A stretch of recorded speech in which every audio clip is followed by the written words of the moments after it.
1840년 당시 스노우 박사는 걱정이 많았습니다.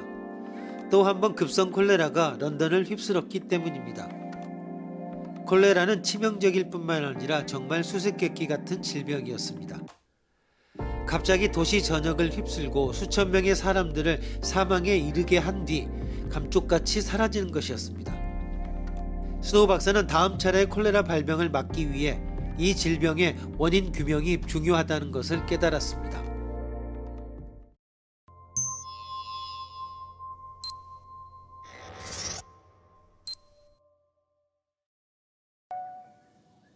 스노우 박사는 방법을 생각해냈다. 런던 지도를 펼쳐 콜레라 사망자가 발생한 지역에 점을 찍었다. 그런 후에 감을 잡았다.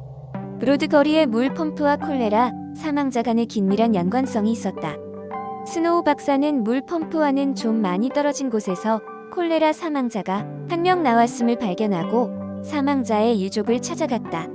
고인은 생전에 브로드 거리의 물을 너무나 좋아하여 물을 길어와 먹었다는 사실을 알아냈다. 스노우 박사는 브로드 거리에 있는 물 펌프 핸들을 부숴버렸다. 그리고 사람들이 더 이상 브로드 거리의 펌프로 뽑아낸 물을 마시지 않자 콜레라 유행이 사라졌다. 1840년대 사람들은 박테리아나 바이러스에 대해 전혀 무지했다. 그렇다면 그 당시의 사람들은 질병을 어떻게 인식하고 있었을까?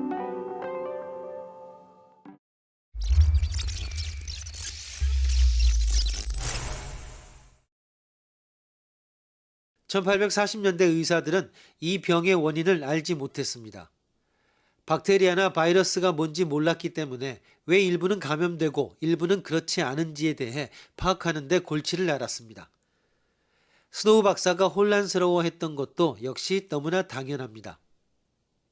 스노우 박사가 사용한 런던 내 콜레라 사망자의 통계치는 질병 예방에 있어 위생이 정말 중요하다는 것뿐 아니라 데이터를 정리하고 분석하는 과정의 중요성을 상기시켰습니다. 스노우 박사가 통계치의 적극 활용으로 암울한 상황을 변화시켜 수많은 인명을 구했다는 점은 이 이야기에서 분명하게 알 수 있습니다. 많은 사람들이 통계학은 지루한 학문이라 생각합니다. 이 이야기를 통해 통계학이 얼마나 재미있는 학문인지 알 수 있을 뿐 아니라 통계치 사용의 중요성까지 인식할 수 있습니다.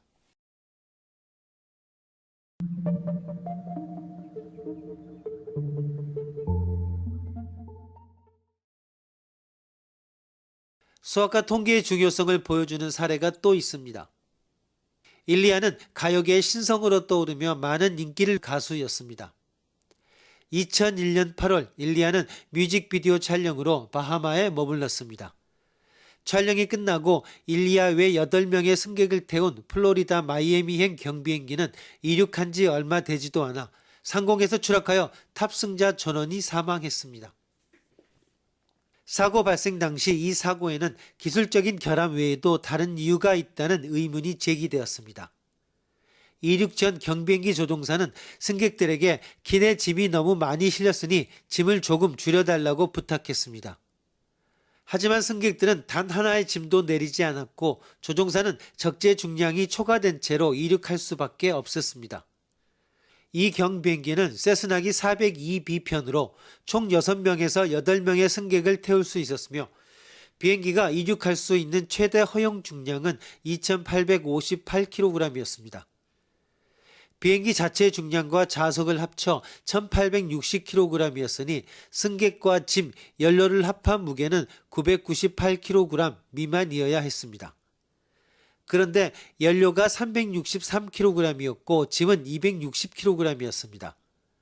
9명 승객의 몸무게를 합한 것이 374kg 미만이었어야 했다는 결론이 나옵니다.